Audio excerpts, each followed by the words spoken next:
Shalom Racha, j'espère que vous allez bien, que je vous protège, vous donne la santé, la joie, la prospérité, Keneratson. Voilà, nous sommes dans la paracha du Hegel, la paracha du veau d'or. Et bien sûr, tout le temps, on se pose cette fameuse question, qu'est-ce qui s'est passé dans la tête des Juifs de vouloir faire le veau d'or? C'est quelque chose qu'on ne peut pas imaginer. Et en plus, avec tous les miracles que les Juifs ils ont vus, en Égypte, à Matan Torah, tous les miracles qu'Akadosh Baruch Hu a montré à Israël, la manne qui descend.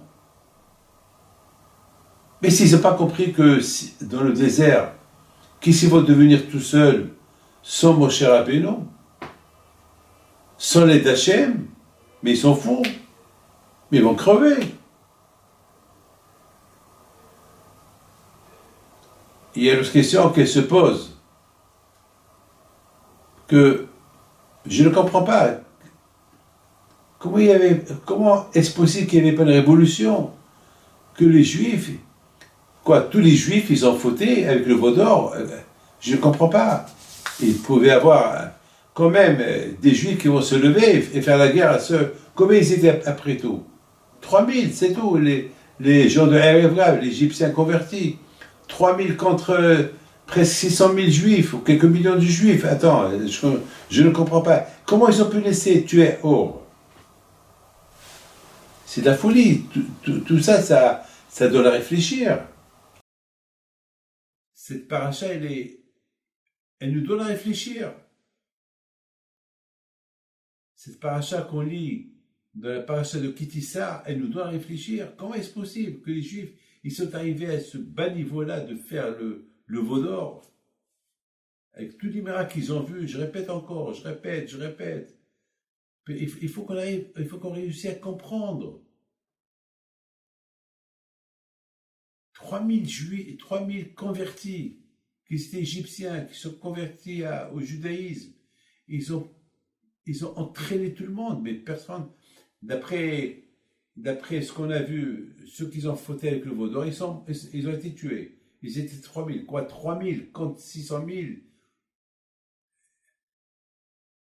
Juifs, des gens âgés. Et même les femmes, ils pouvaient aller faire la guerre à ce Erev-là. Ils étaient des millions. Je ne comprends pas ce qui s'est passé exactement. Avec tous les miracles qu'ils ont vus. À tel point, mes amis, que même quand Akadosh Baruch Hu a pardonné la faute du veau d'or, parce que Moshe Rabbeinu alav shalom, il a prié, mais malgré tout, Akadosh Baruch Hu a dit, cette faute du veau d'or, jamais je l'oublierai. Mais chaque fois que les Juifs ne se comportent pas bien, je les punirai. Donc la faute du veau d'or, Hachem, il a étalé pour toutes les générations jusqu'à que Mashiach va venir. Parce que c'est parti pour tuer tout le monde. Parce qu'hier, ils ont reçu la Torah, hier, ils ont vu des miracles, hier, ils ont quitté l'Égypte, hier, ils ont traversé la mer, hier, ils ont vu les 10 plaies, et aujourd'hui, ils font le veau d'or. C'est pas possible. Alors que Moshe Rabbeinu est parti pour leur apporter la Torah. Il leur a dit 40 jours, je viendrai. Bon, ça va, il est venu 5 heures plus tard. Et alors, pour 5 heures, tu perds tout? Mes amis, il faut savoir une chose. De là, on apprend une leçon à ne pas oublier. Mais avant que je donne ma réponse, je vous raconte une histoire que j'ai lue sur Rabbi Ishmael. La Gemara raconte qu'une fois Rabbi Ishmael alav shalom, il était en train d'étudier la Torah avec Hachamim. Et voilà, soudainement, sa mère, elle rentre au Beth Midrash, elle fait taire tous les rabbins et leur dit, mon fils ne me respecte pas. Mon fils Ishmaël ne me respecte pas. Tous les Hachamim, ils ont vu Rabbi Ishmaël, un grand Tana, un grand tzaddik. Il était copain avec Rabbi Shimon Bar Yochai. Tout le monde qui le regarde, comment? La mère, elle vient se plaindre sur son fils qui ne le respecte pas. C'est pas possible. Tout le monde qui le regarde, tout le monde qui regarde Rabbi Ishmaël, le pauvre, il a baissé ses yeux, il était gêné. Alors, Hachamim, ils ont dit à la mère, quoi? Ton fils Ishmaël ne te respecte pas? Non. Tu peux nous dire qu'est-ce qu'il fait? Non, j'ai honte de le faire honte devant vous. Alors, ils ont dit non. Tu peux nous dire. Si on doit le corriger, on le corrige. Alors, dites-nous, qu'est-ce qu'il fait? Qu'est-ce qu'il te fait? Que c'est pas possible que Ishmaël ne respecte pas son père et sa mère, c'est pas possible. Et il leur dit, vous savez que toute la journée, il est à la yeshiva, toute la journée, il étudie la Torah, presque à midi, il ne mange pas, et le soir, il rentre à la maison, et je lui prépare un repas. Et voilà, je lui demande, Ishmaël, mon fils, laisse-moi te laver tes pieds, et je veux boire l'eau de tes pieds, l'eau sale qui sort de tes pieds. Cette eau-là, c'est de la Kedusha, ces pieds-là qui ont étudié la Torah toute la journée, ces pieds-là qui t'ont pris à la yeshiva, ces pieds-là, ils sont pour moi kadosh. L'eau de la saleté de tes pieds, je veux la boire. Et il ne veut pas. Hachamim, ils ont dit, ah, madame, tu nous as fait peur. Alors, il demande à Rabbi Ishmaël, pourquoi tu ne fais pas plaisir à ta mère? Et Rabbi Ishmaël dit, c'est pas kavod, que ma mère, elle boit l'eau sale de mes pieds. Hachamim lui ont dit, si ça fait plaisir à ta mère, eh bien fais-lui plaisir. Vous imaginez ça? Vous imaginez comment la maman de Rabbi Ishmaël, elle adorait la Torah, elle adorait son fils étudier la Torah. L'amour qu'elle avait pour la Torah. Avec tous les miracles qu'ils ont vus les Juifs en Hachem, ils sont pas arrivés à aimer Hachem. Je sais qu'ils ont fait un veau d'or, mais qu'est-ce qui se passe? Mes amis, comment Erev Rav, l'Égyptien qui sont devenus Juifs, ils étaient des Goyim et des Égyptiens, ils sont devenus Juifs par rapport à tout ce qu'ils ont vu. Alors comment? Maintenant, ils renoncent à tout ce qu'ils ont vu, maintenant ils vont retourner à être comme qu'ils étaient avant, l'idolâtrie. Comment est-ce possible? Mes amis, la réponse elle est. C'est que ces Égyptiens qui sont devenus Juifs, ils étaient des patrons avant. Ils étaient des patrons. Ils étaient des Égyptiens. Ils avaient tout. Ils étaient peut-être des gens importants. Donc c'est la raison pourquoi il n'y avait pas encore Hachem ancré en eux. Il leur manquait encore quelque chose. Am Israël, ils sont les descendants d'Abraham, Isaac et Yaakov. Ils ont cette émouna. Pendant 400 ans, ils n'ont pas changé leur nom, leurs vêtements, leur langage. C'est pas eux qui, Hashu Shalom, ils vont faire la faute du veau d'or. C'est pas eux. Eux, ils étaient loin de tout ça. La preuve, avant qu'ils ont quitté l'Égypte, ils ont fait Korban Pessah. Ils ont sacrifié le dieu égyptien. Ils l'ont tué. Donc ça veut dire ils étaient tout à fait derrière Akadosh Baruch Hu. Alors pourquoi cette punition? Pourquoi Akadosh Baruch Hu a voulu tuer tous les Juifs? C'est parce que Rabotai, les Bnei Israël, ils avaient un peu honte d'Égyptiens. Vous savez, mes amis, une fois le roi Hordos, avant qu'il devienne roi, il a fait une bêtise qui était condamné à mort. et parce qu'il était proche des Romains, les Hachamim, ils l'ont acquitté. Et Akadosh Baruch Hu, il est sorti une voix du ciel, il a dit, puisque vous avez acquitté Hordos, il va venir un jour que ce Hordos, il va tuer tous les Hachamim d'Israël. Et c'est ce qu'il a fait plus tard, Hordos. Quelques années plus tard, il est devenu roi, il a tué tous les Hachamim d'Israël.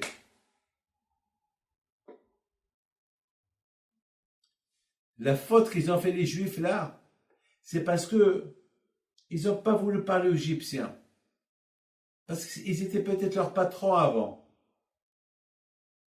Et il fallait parler. Comment vous avez vu Hour, qui l'ont tué, ils veulent tuer Aaron, et vous, vous êtes mis de côté. Ils avaient un peu honte, ils ont dit, bon, ils étaient nos patrons avant, allez, Moshe, c'est lui qui les a acceptés. Moshe va venir, va se l'occuper d'eux. Quand je me dis, ils l'ont volé aux Juifs. Parce que lorsque Hachem Ishmor, vous savez, imaginez-vous quelqu'un, un enfant qui est en train imaginez-vous quelqu'un qui l'a, ça c'est mon petit-fils qui me l'a dit. Il m'a dit, lorsque je parlais avec lui de la faute du veau d'or, il m'a dit, papy, imaginez-vous, papy, que un de vos petits-enfants, il brûle la maison. Est-ce que nous, on va le laisser faire? On va l'arrêter. On va pas dire, jusqu'à que maman il vient, elle va s'occuper de lui. Autant que maman il vient, c'est trop tard, toute la maison va brûler. Nous, mais on va s'occuper de lui. Alors là aussi, Israël, il devait s'occuper d'eux. Et le fait qu'ils ne se sont pas occupés, ils ne les ont pas arrêtés, ça va, ils étaient vos patrons avant. Attends, mais vous étiez des juifs avant eux. Mais tout ça, ils ne sont plus vos patrons, ça, vous êtes des libres, des gens libres. Il ne fallait pas les laisser faire. Lorsqu'ils ont commencé à proposer leur idée, il faut tout de suite faire une révolution. Il ne fallait pas les laisser faire. Comment ça, c'est vous les avez laissés faire? Et c'est la raison pourquoi quand je me était en colère sur les Juifs. Vous savez, on m'a posé une question. La question qu'on m'a posée, pourquoi Shevet Levi n'a rien fait? On dit que Shevet Levi, c'est eux qui ont tué 3000 personnes qui ont fait la faute du veau d'or. Comment ça se fait qu'eux, ils n'ont pas fait une révolution? Shevet Levi, quand même, ils étaient quelques milliers de personnes. Ils étaient peut-être 23 000 personnes. Pourquoi Shevet Levi, eux, ils ont étudié la Torah en Égypte? Shevet Levi, ils connaissaient la Torah et tout. Mais comment est-ce possible? Comment est-ce possible qu'ils n'ont rien fait? Et puis j'ai répondu, j'ai dit, oui, c'est vrai. Shevet Levi, ils n'ont rien fait. Pourquoi? Parce que Shevet Levi, ils n'ont pas voulu. Ils ont vu qu'Aaron, il n'a rien fait. Et malheureusement, et Aaron aussi, il aurait pu faire. Lui aussi, il n'a pas fait. Donc la faute était contre tout le monde. La faute était contre tout le monde. Parce que tout le monde, ils ont compté sur Moshe Rabbeinu. Tout le monde a dit, Moshe va venir et il va régler la situation. Mais c'est trop tard. Il fallait régler la situation avant que Moshe Rabbeinu il vienne. Donc même chez les Lévi, ils étaient en faute. Mais chez les Lévi, eux, ils dépendaient de Aaron. Et Aaron, il a vu que tous les Juifs, ils partaient à gauche et à droite, donc ils ne pouvaient pas rester tout seuls contre Erev Rav, de peur qu'on le tue. Et si on le tue, c'est grave. Ils ont déjà tué Hur, le prophète, et maintenant s'ils tuent le Navi, non, ils tuent le Kohen Gadol, ça sera plus grave. Mes amis, de ce que je viens de vous dire maintenant, on apprend une chose. On apprend jusqu'à combien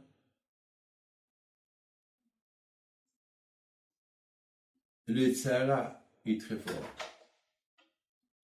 Le Tzahara, il est très fort. Il faut de l'argent.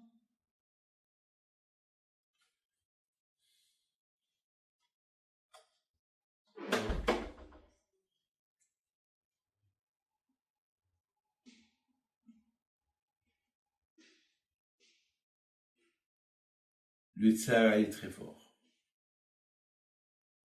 Ouais. Vous vous rendez compte?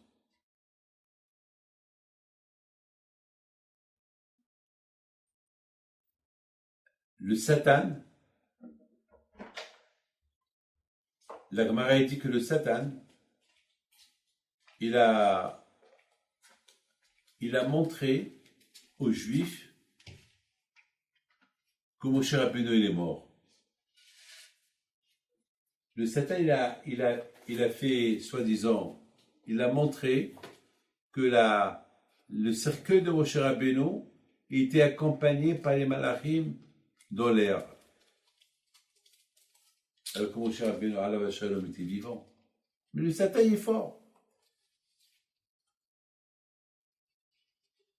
Jusqu'à que les Juifs, ils ont cru que Moshe Rabbeinu, il est mort.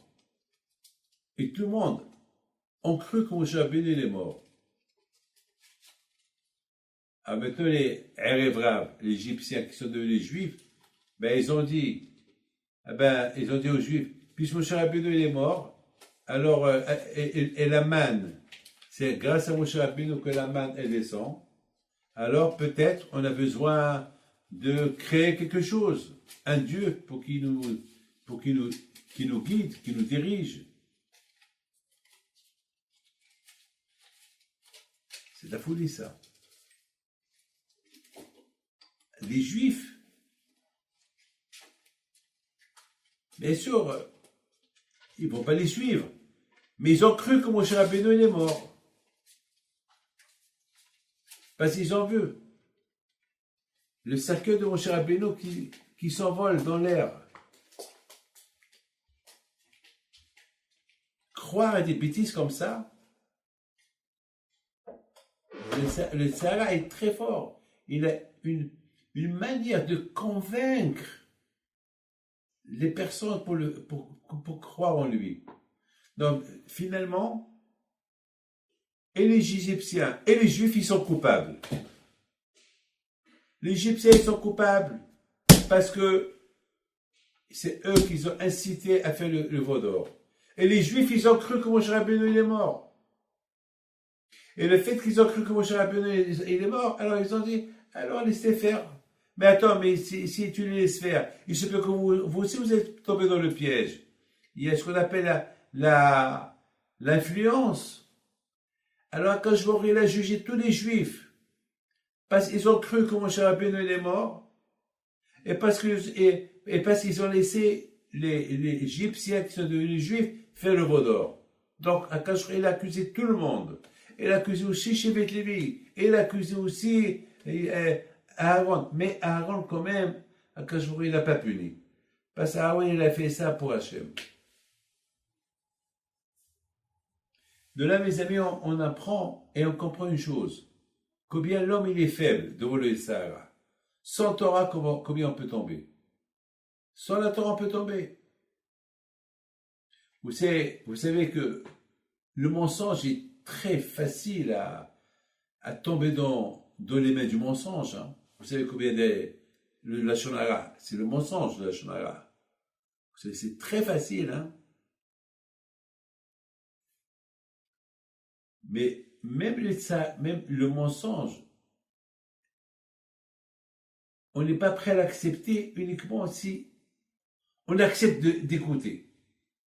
Vous savez, lorsque quelqu'un écoute Lashon Hara, c'est comme il a parlé Lashon Hara. Parce que le fait déjà que tu t'intéresses à écouter, même que tu ne peux pas croire, mais le fait que tu t'es intéressé d'écouter, c'est déjà que tu as fait une avera. Et c'est écrit Vayara'am ki boshesh Moshe. C'est écrit dans la Torah, et le peuple, il a vu que Boshesh, c'est-à-dire Moshe n'est pas descendu. Boshesh, ça veut dire, il a ralenti. Alors moi, j'ai réfléchi que le mot Boshesh, c'est le Gemataria Basheker, le mensonge. C'est-à-dire que, déjà, le fait que Moshe Rabbeinu, il n'est pas descendu à l'heure qu'il devait descendre, alors, le peuple de Erev Rav, ils ont commencé à croire dans le mensonge du Satan. Très bien. Alors ils ont décidé de faire un veau d'or, un dieu qui représente Moshe. Mais attends, mais pourquoi vous ne prenez pas Aaron, qui soit un dirigeant? Pourquoi vous voulez créer quelque chose de nouveau? Et pourtant la Torah a dit, je veux rien je veux pas que vous faites Avodah Zarah, quelque chose qui soit un intermédiaire entre moi et vous. Prenez Aaron, qui va être prêt. Non, eux, ils veulent la liberté. Ils veulent dire à Dieu quoi leur dire. Nous, Baruch Hashem, c'est Akadosh Baruch Hu qui nous dit quoi faire. C'est pas nous qu'on dit à Hashem, Hashem, on te demande de nous dire qu'on fait ça. On te demande Hashem, laisse-nous fumer Shabbat. On te demande Hashem, voilà, c'est ce que nous on te dit, tu nous le dis. Non, Hashem, il veut s'imposer. Les lois d'Hachem, c'est pas que nous on lui impose quoi nous dire, c'est Hachem qui nous impose quoi nous dire. Vous savez, là, c'est les élections. On peut pas dire au président quelle loi nous donner. C'est le président et son gouvernement qui décide quoi nous donner. Et nous, on doit exécuter. Et les Braves, ils ont voulu introduire une religion, c'est-à-dire un intermédiaire entre nous, entre le peuple juif et Dieu, et c'est eux qui vont décider quoi Dieu va leur donner. C'est incroyable, c'est pas beau ça. C'est Hachem qui décide. C'est Hachem qui a dit Anochi Hachem.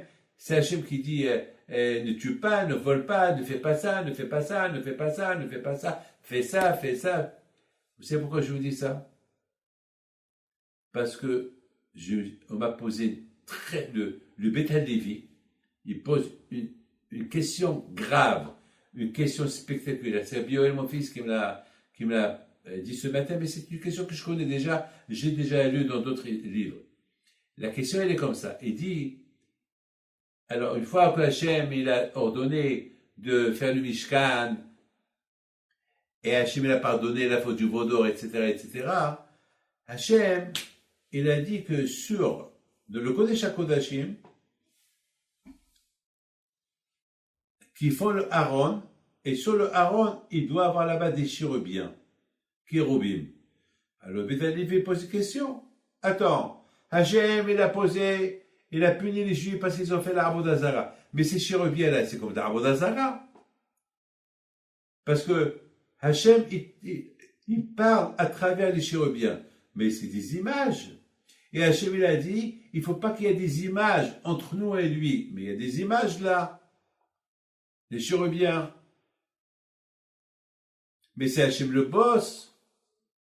Alors pourquoi on a besoin des chérubins? Attends, une seconde, Akadosh Baruch Hu, tu viens de nous punir parce qu'on a fait le Hegel, et maintenant tu nous donnes comment ça s'appelle, à faire la Avodah Zarah dans le Beth Amikdash. Les chérubins, c'est la Avodah Zarah.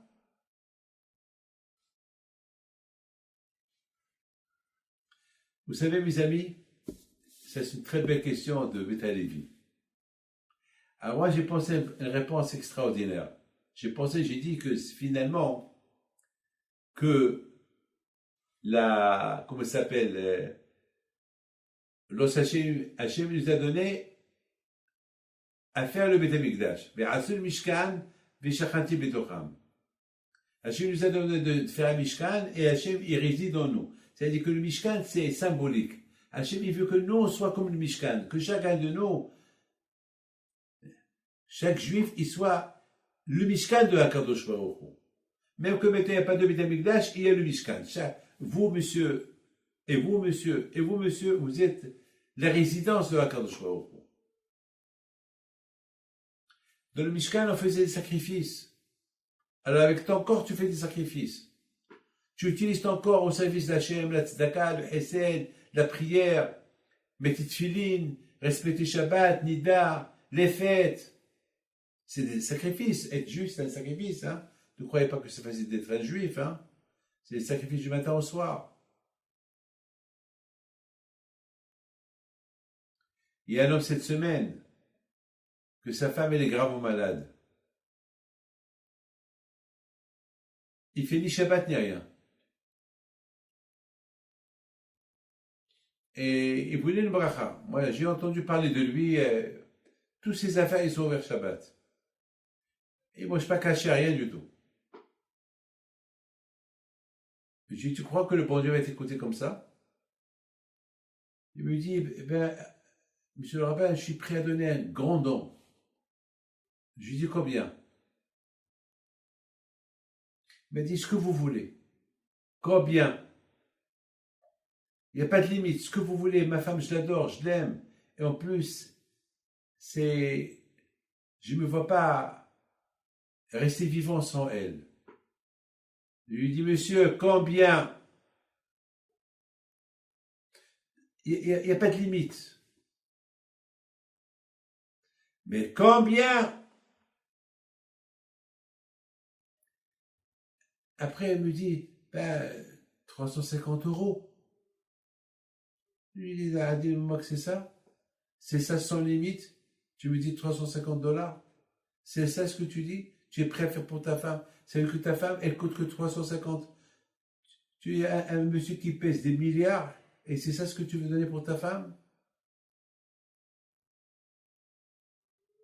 Je dis, mais oublions l'argent. Oublions l'argent. Tu veux qu'Hachem, il donne la vie à ta femme. Déjà, je suis en train de voir, au niveau de Tzedaka, tu es prêt à rien faire pour ta femme. Mais maintenant, au niveau d'entre toi et le bon Dieu, mitzvot, qu'est-ce que tu es prêt à faire? Shabbat, c'est impossible. Ne pas toucher les femmes, nida, c'est impossible. Manger cachère, c'est impossible. Alors qu'est-ce que tu veux? Tu veux rien faire? Tu veux rien faire et tu veux avoir tout? Tu veux tout avoir sans rien faire? Au moins on investit pour être riche, on cherche une femme pour trouver une femme, il y a des choses à faire pour faire. Et toi, tu veux tout avoir gratuit? Et réfléchis. Mais il faut que je réfléchisse. Mais malheureusement, le lendemain, elle est morte. Il m'appelle pour m'annoncer la nouvelle. Je dis, bon, tu n'as rien perdu, tu n'as rien donné. Ni au niveau matériel, ni au niveau spirituel, tu n'as rien donné. Mais maintenant, au moins, donne quelque chose à sa mémoire. Fais mitzvot, ne donne pas l'argent. Oubliez l'argent. Ouvrez la tzedaka. Au moins maintenant, par rapport à ta femme, fais quelque chose.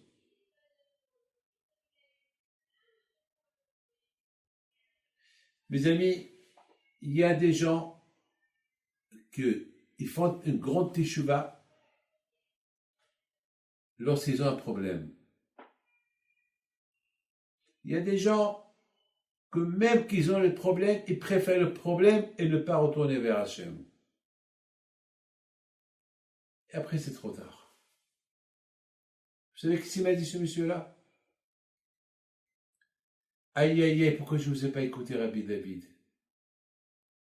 Aïe, aïe, aïe, pourquoi je vous ai... Et vous croyez, Rabbi David, que si je t'aurais écouté, ça aurait pu faire quelque chose? Je dis, je sais pas, mais c'est ça. Je dis, en ce moment que je te parle, c'est vrai, il y avait une personne qui était en train de faire une grave opération, qu'il y avait un risque. Ou il se lève, ou il ne se lève pas. Mais, puisqu'il y a un risque, ou il se lève, ou il ne se lève pas, alors au moins, on essaye. Baruch Hashem s'est levé.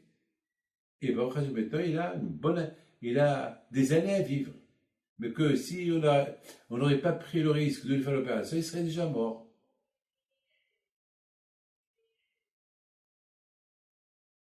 Mes amis, il faut savoir qu'Akadosh Baruch Hu, il nous a donné la Torah et les mitzvot. Pour nous, pour qu'on puisse vivre avec. Mais Hachem, il n'a pas besoin de cette Torah et mitzvot pour lui. Parce qu'il est vivant. Il est immortel. Nous, on a besoin de Torah et mitzvot pour vivre. Mais Hachem, il n'a pas besoin. C'est lui qui nous a donné les mitzvot à faire. Ce n'est pas à nous de lui donner des mitzvot, à nous dire de les faire faire. Alors ça veut dire que c'est nous les patrons, c'est pas lui le patron. Regardez, dans le Mishkan, dans le Beth Amikdash, on allumait le feu Shabbat. On va prendre le pain Shabbat.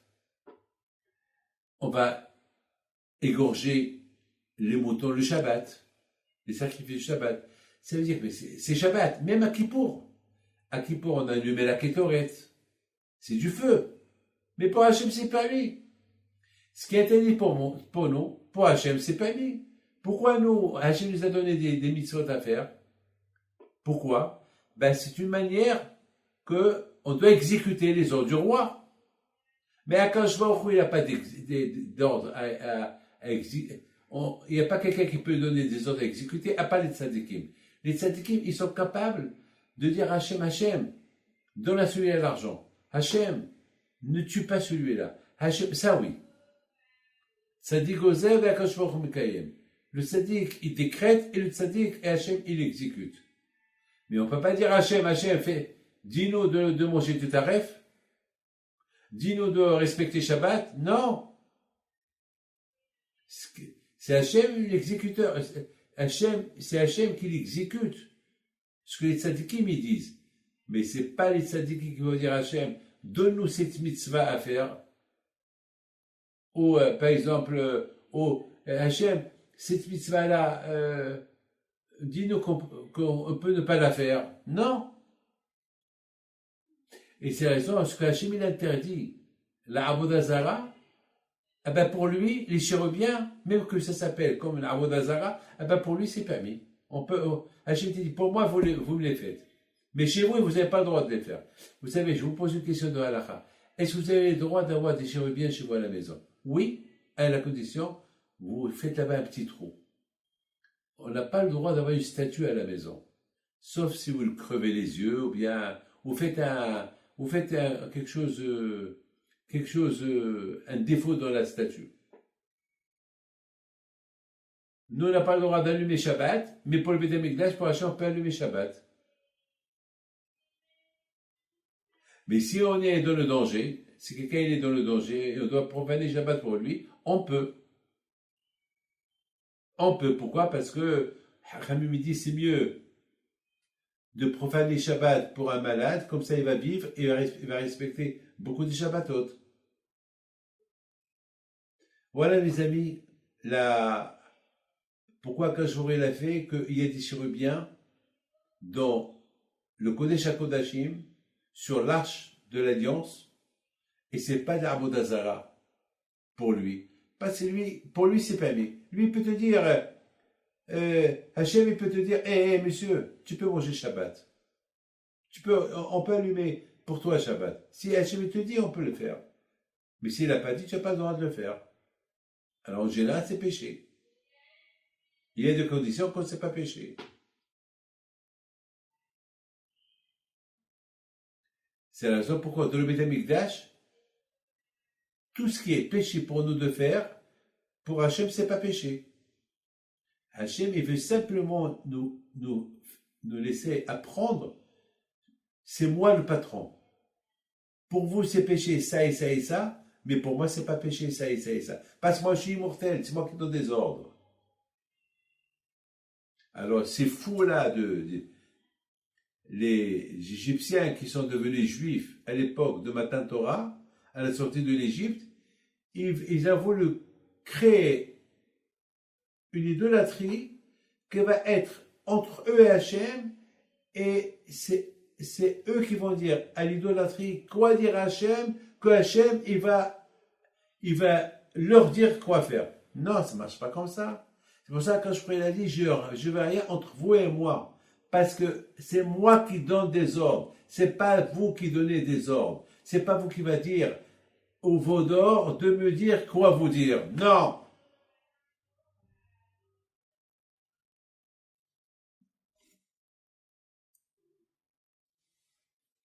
Vous savez que si à Israël, ils n'ont pas fait la faute du Vaudor, on ne serait pas mort. On serait encore vivant. On serait encore vivant.